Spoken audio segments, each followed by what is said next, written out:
This week on the Walk On podcast. And I just love that about musicians who are doing what they love and they light up. Would you mind talking a little bit about your experience being Absolutely. that authentic self? That is actually the heart of Star Forest. Star Forest is about a band trying to make it. It requires collaboration. It requires taking risks. It requires making mistakes. And what a great way for kids to understand how to build something, how to understand that, mistakes pave the way and it's not going to be easy. And that's their journey, right? And so they're learning about themselves, about how to work together as a team. On their journey right now, they haven't found success. It's parallel. We call it self-healing storytelling in Star Forest, that a lot of the stuff we're dealing with as adults, even in building it, we're weaving that narrative into our characters and stories.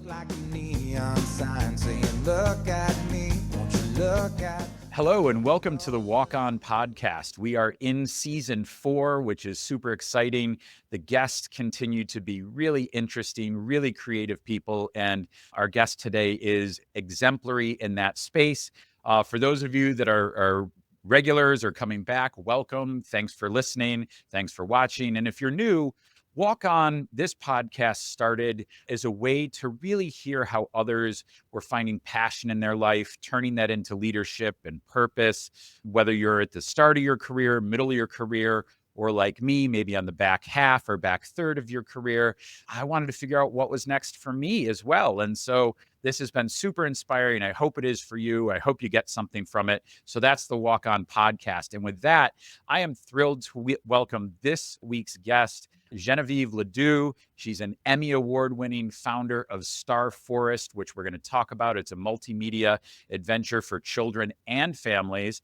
She's got a super expansive background, from classical training in music to rock bands to producing award-winning children's content. It really does give her a unique perspective on creating something that's engaging and innovative musical experiences that resonate across generations. I can't wait to dig into that. And so, Genevieve, welcome, and tell us a little bit more about your background.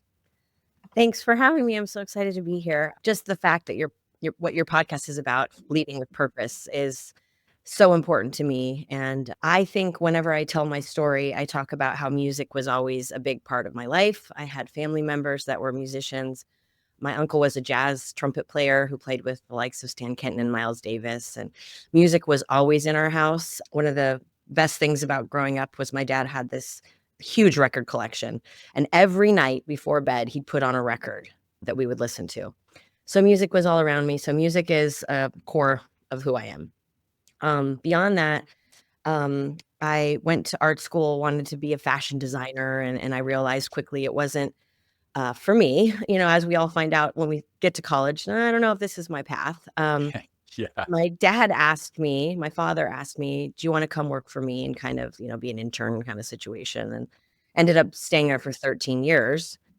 And what was so great about that experience was, of course, spending time with your parent as a more of a colleague than a parent. And he was such an amazing entrepreneur. So I learned about the business side of things from him, how to build a business, how to network, how to, make clients happy, and all the things. And so that was great for understanding how to build a business. And he was also creative as well. He was an architect. And then my sister was the nanny of the vice president of Warner Brothers, one of the vice presidents over there. And I had always been creating shows, ideas all the time, kind of, in my own world, creating these TV shows. And I basically wore her down to let me pitch to her boss. That's awesome. Well done. Yeah, it was a hard pass at first. She was like, no, you weren't talking to her. Her name was Linda Steiner. She's a legend in the kids media business. And I went in and pitched to her some of my ideas. And she said, I love this. And she gave me a lot of feedback. And she said, unfortunately, we have some shows similar, so we can't, take these on. But do you want to come work for me? And at the time, I was vice president of the firm, my dad's firm. I had a mortgage, I was adulting. And Yeah. I knew I would have to come in as someone, real low on the totem pole and be getting coffees and doing all that stuff. And I took the leap, and leap is my word. I have it tattooed on my wrist here, a leap, because I've learned that when I take the leap, I always grow wings on the way down. And I actually had to sell my house, and there was some real sacrifices there. and I didn't know what I was doing. Luckily, she was a mentor, and I Mhm. learned quite a bit from her. And mentors have played significant roles in my life along the way, and without them, I know I wouldn't be here. And now in my own business, I being a mentor is really important to me to other people. Did that answer the question? I love it. That's amazing. And there are so many things there that I want to unpack. First of all, I grew up in a house that wasn't musical, but loved music. So my brother and I were the entertainment. We would be singing harmony to Oh, I doo love wop bands in the back of the car, or the famous Mills Brothers. We would be singing standing on a corner at a high school presentation. And I dabbled in trumpet. So when you said that, that really resonated. And obviously, Miles Davis is a gold standard of creativity. So I loved that. But I really want to dig in on something you said that is so, for me, profound. I often talk to entrepreneurs, or I've said on this podcast, and my brother, as an example, he was our first podcast guest. He left a career in pharmaceutical sales, had done it his entire life, and he's a real estate agent. And he'd always been super risk averse. And so I always talk about sort of like grabbing yourself and jumping into the river. And yours is clearly more artful and articulate, but you said leaping and growing wings on the way down. That is so powerful. Would you mind sharing a little bit more on that perspective? I find that super interesting. I think when there's passion there, right?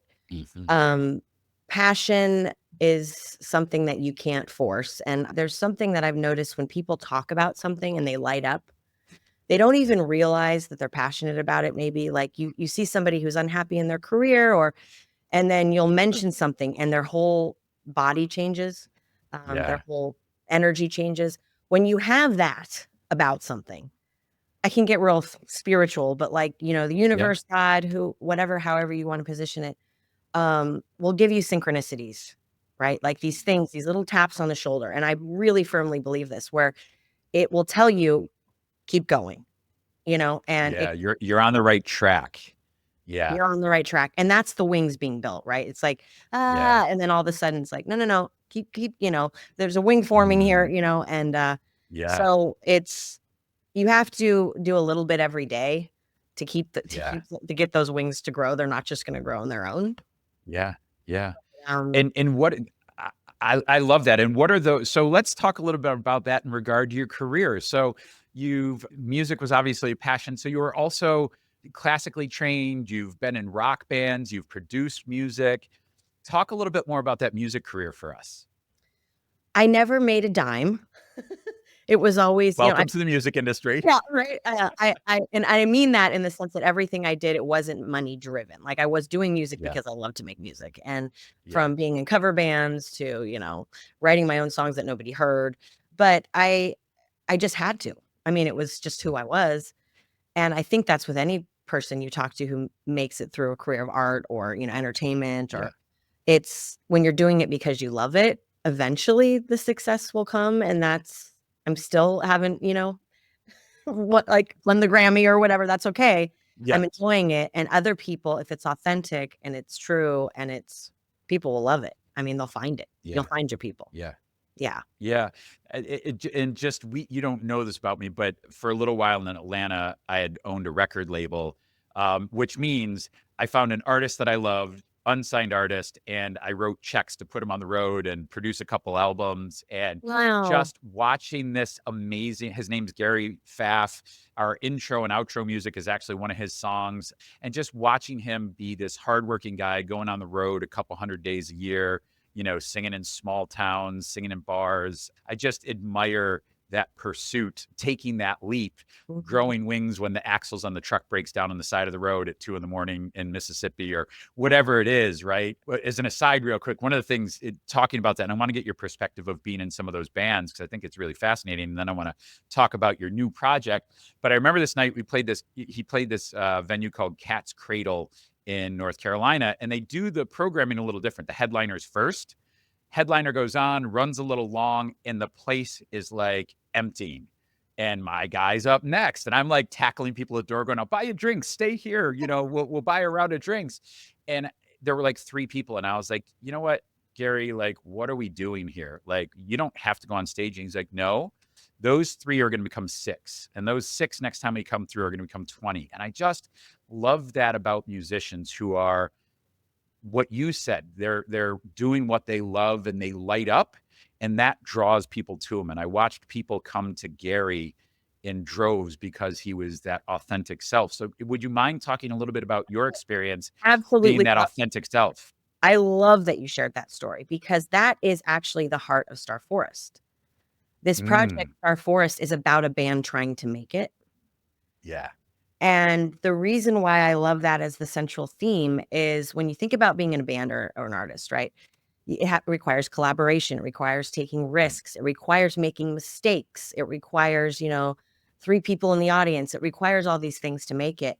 And what a great way for kids to understand how to build something, how to understand that, mistakes pave the way and it's not going to be easy. And especially in this world today with kids where it's about likes, and dopamine Yes. and all these things. And so our band, our Star Forest band, that's their journey, right? And so they're learning about themselves, about how to work together as a team, that there's these creatures in our world called star slugs. And the joke is the star slugs always come to the show. So that's like your parents and your friends, right? Uh, They have Yeah. on their journey right now, they haven't found success. And Yeah. it's parallel. We call it self-healing storytelling in Star Forest that Mm, a lot of the stuff we're dealing with as adults, even in building it in Star Forest, we're weaving yeah. that narrative into our characters and stories. So So so perfect segue, unintended, although I did, understand that's the premise. So serendipity. Let's pivot to Star Forest, and as we tee this up for people, I want to get into it. I love that. Two things. One, I love that narrative. One of the things I think we've done to our young people in America, and there's a great book about it called The Bulldozer Generation. Right? Parents came in, took I all don't risk, well, yeah, all challenge away, and so kids when they get 18, 20 years old and they have that first setback, where are they? And so it really resonates that this is about a band and a community coming together to try and thrive. So I love that. The other thing, and then I want to hear about this. Tell us about the project. But I shared this with you as we got on air. My son last night, I was watching some of the videos in my office in the dark, and he snuck out of his room and I had earbuds in and I didn't realize he was there. And he was just mesmerized and he could only see it, right? And then I took the earbuds off and he could hear it. And he was like, "What is this? Can I watch some?" Right. And I promised that we're going to watch some today because he needed to go to bed. So I was really struck for those two reasons by this project. So that's a long winded way of saying, tell us about Star Forest. How did you start it? What do you want to accomplish with it? Share more.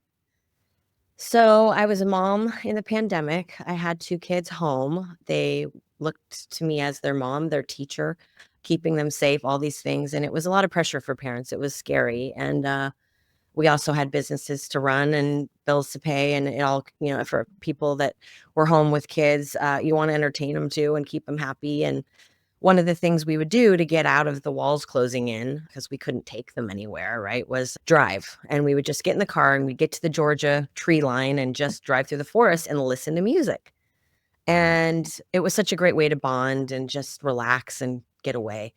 And my youngest at the time was 3, so he was very young, and he was loving the baby shark and the earworm, yeah. just the stuff that was, like, makes you wanna I'm sorry. yeah. And what was so Yeah. funny is his 5-year-old brother, just a couple months before, was really into the same thing. We could all listen to the same kids' Mhm. music. And I was also playing, stuff I liked, Bohemian Rhapsody they loved, there's Yeah. some adult music. But he said out loud, he said, "I don't like my little brother's music at all." And I was like, "Oh." And he was very sure about that. And he said, "And I Mhm. like your and daddy's music, but it's just not for me. Where is the music just for me?"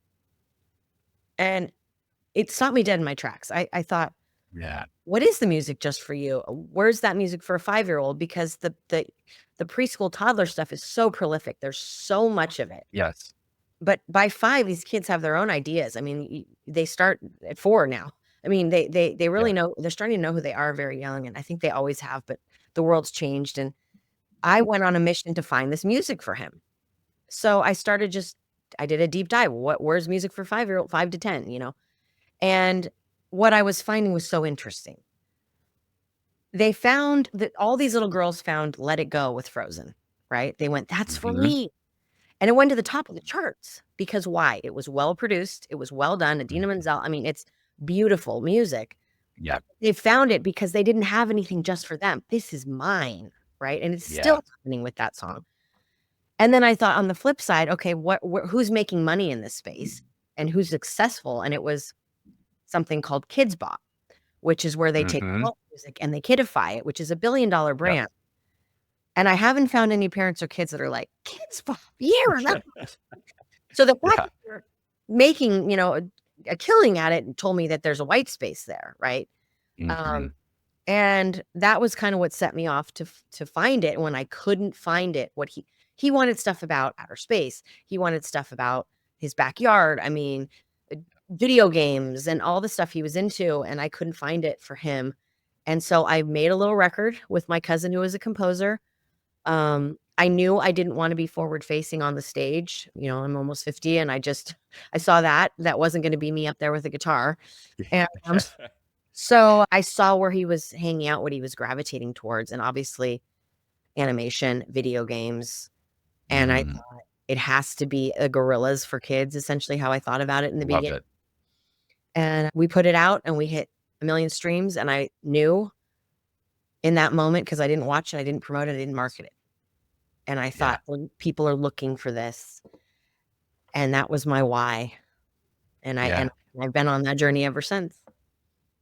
I didn't really piece that together. And as I mentioned, before, I've got a 4-year-old, so he's enamored. He's sort of at the a young end of the music that you're creating, and it didn't resonate with me. Like we did this road trip at Christmas, and I put together a kid friendly playlist, but I didn't want to spend 8 hours listening to Disney or no shade Disney, but like Disney music, or I can only listen to the Spider-Man theme song so many times, or like even Spidey and Friends. Patrick Stamp.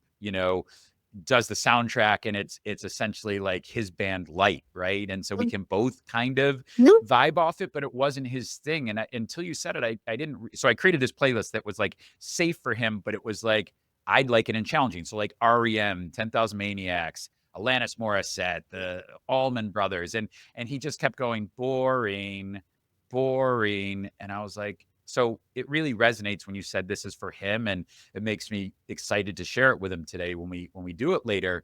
So I love that. So talk a little bit more. There are some other things in the marketing materials of this content that you're really focused on. So I'd love to explore that. So one is nature deficit disorders. The music really does have this connectivity to the environment and open spaces. So talk a little bit more about nature deficit disorder and how you weave that into the music. So nature deficit disorders, a lot of kids don't have access to green spaces. There's certain areas even in the UK where kids can get to become an adult and have never spent time in a park. I mean, it's just city kids and also screens on since the time they were very little. To working parents, how do you entertain them? They can't just go out in the backyard. So this generation calls it touching grass. That's kind of the joke. I got to touch grass. My son will Mhm. say, "I need to go touch grass." It's kind of a joke. They're aware of it, Yeah. that they're not out there a lot. But the deficit disorder is causing some mental health issues, right? Some of it's linked to like lack of vitamin D, but more of it is a mindfulness, a quiet, and we're so inundated with noise, right? But the challenge Yeah. is how do we make media, which is more media? Yeah. It's content when we're trying to say get out in nature. What I found about nature deficit disorder, if you make kids care about moss and understand Mm, why moss exists, they wanna see it. mm, If you understand that the in the center of our universe is the mother tree, and she kind of it's just this pathway, right? And it's synergistic and everything connects to her. And that's how real forests are. mm. These pathways. So I started thinking about the neural pathways of the brain and then the neural pathways of the forest. And I just started realizing it's all connected. So if I can connect them in, through nature, even if it's on the screen, and it starts to resonate and they start to care, they'll want to connect in the real world. Yeah. Yeah. I love that, and I loved in one of the songs, and I won't do the lyric justice, but it talked about something from nature sticking to their hand as they're going through this, like, outdoor Oh, space, and right. it just really that, this isn't yucky, this is nature, this is real, this is connected to us. Um, That's it resonated with me. yeah, is that where she puts her hand and it lights up? Yeah, Yes. that's her, the female singer in the band. She's the guitar player, Fawn. She is connected. That's her love letter to the forest and everything. And it's amazing how many kids watch that and they're like, "Do trees light up when you touch them?" I mean, these questions, and then you can get into Yeah. bioluminescence, and it's all woven into the DNA. And if they ask the right questions and curiosity, if they're curious, they'll go after it, Mhm. right? You got to get them Yeah. curious. So, yeah. Yeah. Sure. So tactically, then I think we're hearing a lot of it, but what do you hope the impact is for this really expansive project on children? I'm a Walt Disney in my head. I want a theme park. I mean, I'm like I think like that. But right now, Yeah. um I've said yes to a lot of things, but the stuff that's stuck around and really resonated is neurodivergent kids, right? There's Mhm. more of them than ever, and they're not seen in the right ways in media. It's like the autistic kid, and they don't want their Yeah. we don't put labels on our characters, but they all have these traits. I'm Mhm. ADHD, one of the characters is like me, and so these kids out there in the real world finding these characters relatable and saying, I see myself in this, and I haven't seen Mhm. myself before. That's one thing. Yeah. The other thing is that inspiring them to create their own universes, their own worlds, their own stories. I think that we've already gotten some feedback is, "Oh, I haven't I draw pictures. Can I," inspiring creativity because the band's trying to make it with their music. Yeah. That failing is part of it, and you can't find success without the failures. Those are stepping Yeah. stones.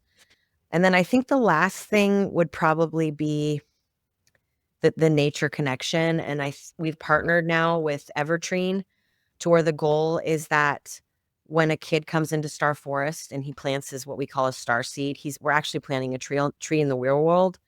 So we have purchased some land in Madagascar that's a branded forest where they can watch their tree grow and see that they're eliminating carbon emissions and all these things. And it's a tangible thing that they can actually watch on a satellite image.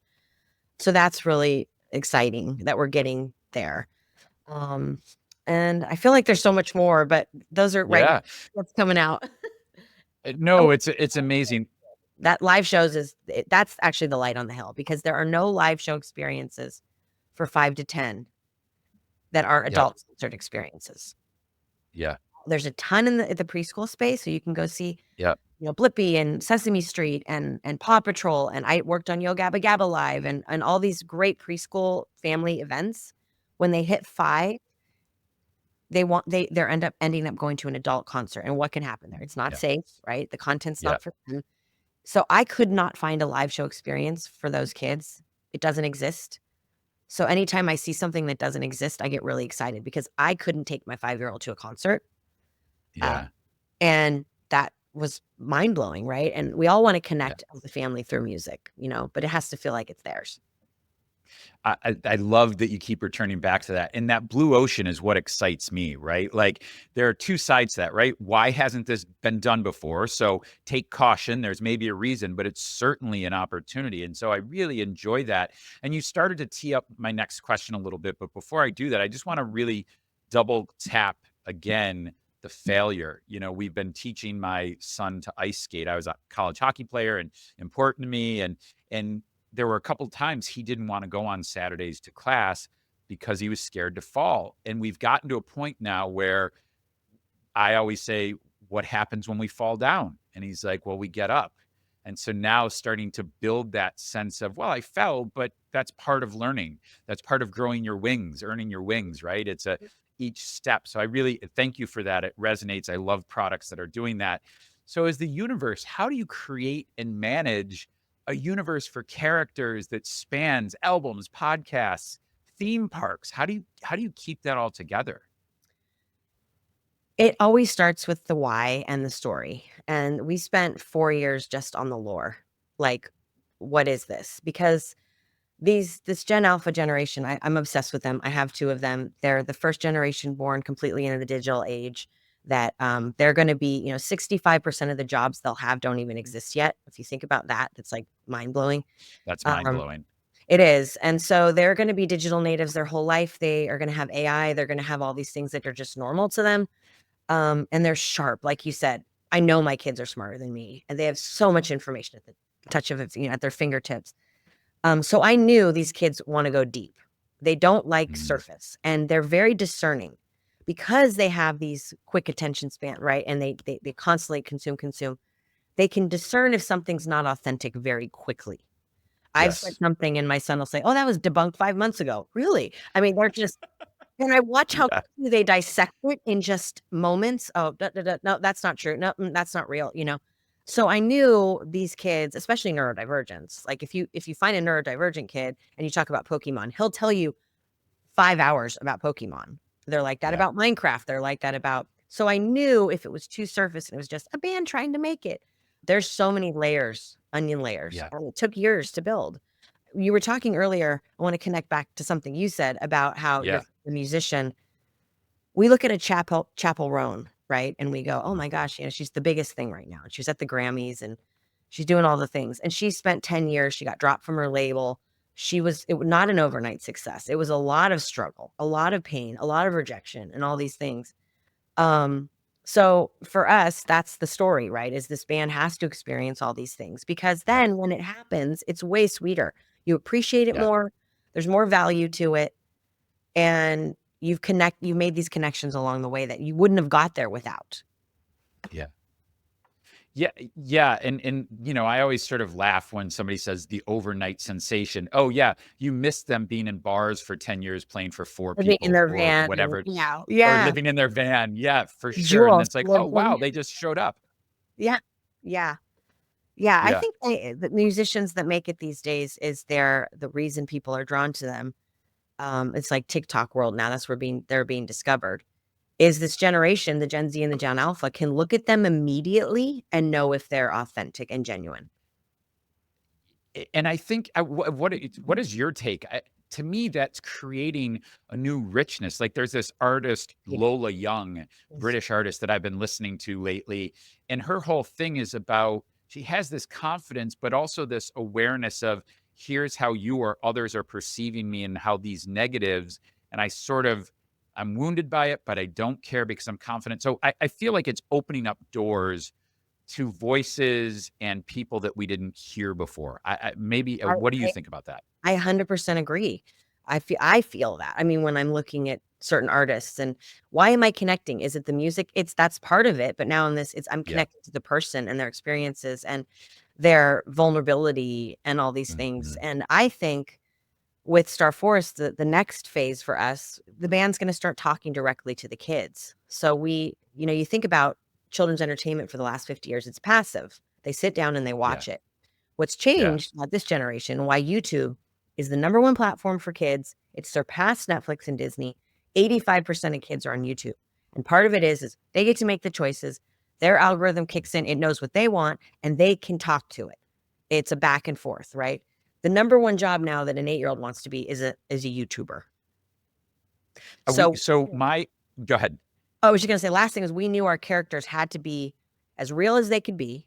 There's real cast behind them, and a lot of their stories have been woven into these characters, real life, right? Real musicians. And they're now gonna say, "Hey, John, I got your comment. Let me tell you about that." So there was this one time there we're actually gonna we built VTuber puppets of our characters. So that's the next phase is they're gonna start talking as if they were real musicians because they are. That's amazing, and it it it is astonishing when you just said the number of people who wanna be YouTubers. We took our child to a pre-K sort of open house the other day, and it happened to be when the elementary school was having a jobs day where you dressed up as what you wanted to be. And there are police officers and nurses and veterinarians, and there were multiple kids with iPads or laptops and headsets, and they had to have a little sign of what they were, and they said, "I want to be a YouTuber." Well, I didn't know that yeah, was a thing. I mean, I know, it's so crazy. I think it's amazing that you know that audience so well. Yeah, I mean, besides that they live in me, I've asked parents a lot of questions, the I think what's fascinating is that there's 3 types of ways you reach kids, right? There's aspirational, so it's the superheroes and that, like, "Oh, wow," and then there's like, that's me, I see me, it's a kid, they're like just like me, and then there's the like Mister Rogers, like the more the parent, Yeah.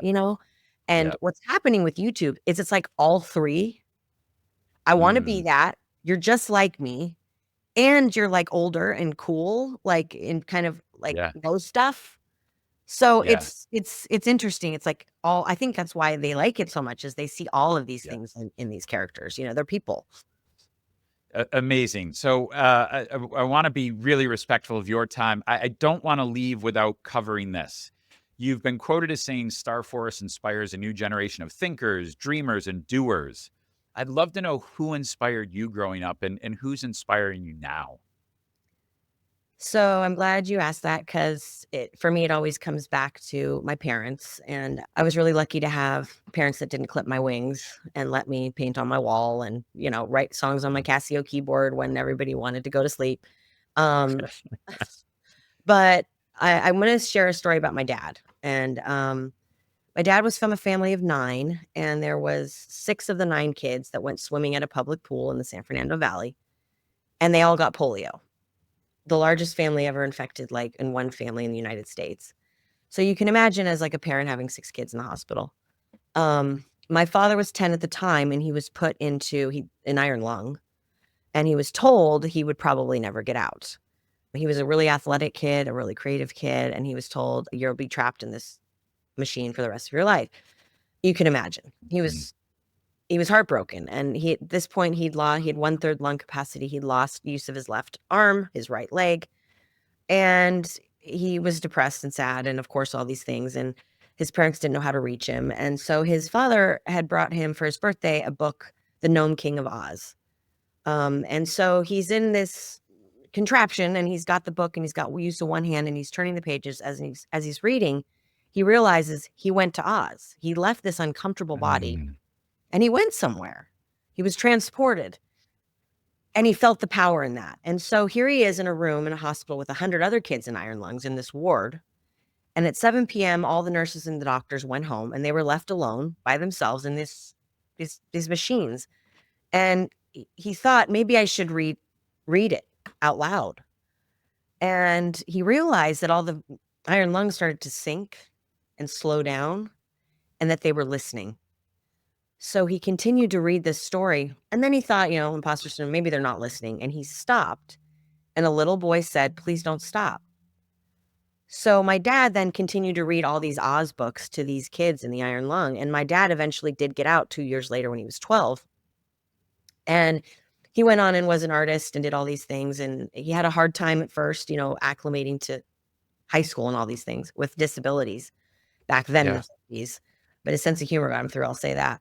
But his art teacher paid for him to go after he graduated to Europe, and he was standing at a fountain and saw a man who looked very similar with similar ailments, and he said, "By any chance, did you have polio?" And he said, "I did. I had it as a kid." And they started talking, and they realized they were both in iron lungs in the same hospital at the same time. Oh my gosh. And my dad said, sorry, I'm gonna get a little emotional. It's hard not to. He said, "What do you do for a living?" And he said, "Oh, I'm a children's book author." And my dad said, "Oh, what made you decide to do that?" And he said, "A little boy read me stories when I was in the iron lung." My dad told me that a week before he passed away. I never knew that story. Polio for my dad was almost like a Vietnam type of thing where he just didn't Yeah. talk about it. I knew in that moment, I not only wanted to tell stories, I needed to, and it was a responsibility. And that was my purpose, became clear. I, I don't really know how to respond to that story. It is so, and I'm getting emotional thinking of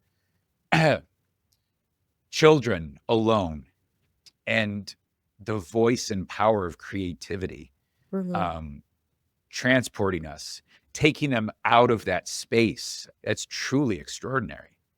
That's truly extraordinary. We can tell real life stories and deal with real life problems in imaginary places. And for us, Star Mm, Forest actually isn't an imaginary realm. Star Forest is the flow state. So Star Forest for us is mm, where you go when you're at your highest creative self, when you lose yourself in something, and that's when you have purpose and you're driven by a calling. yeah, So the first song is "Can You Hear Me?" is the mother tree calling out. If we listen to the life is happening for us, not to us. And if mm. we listen, there's something calling us. When you hear that call, please listen. I I can't think of a more perfect and poetic place to end it. I could do this all day long. Genevieve, thanks for sharing your story. Thanks for sharing Star Forest. Where can people find Star Forest, by the way? So we have a website, starforest.rocks. We are on YouTube, Star Forest. You can search. We're pretty much in all the music streaming platforms, wherever you discover music. And we're also on the social channels, but we're just excited to connect with kids and families. Just so powerful. That is so extraordinary. And when you get the live show, we will be the first to buy tickets. We will be there. Can't wait. Genevieve, thanks so much for joining us today. Thank you so much. And get me your info so I can send your son some star slugs. Oh my God, amazing. And so thank you. This is the Walk On podcast, people leading with passion and purpose, providing a roadmap for your personal journey. Hear their stories, find your passion, walk on. Thanks again, Genevieve. Thank you so much.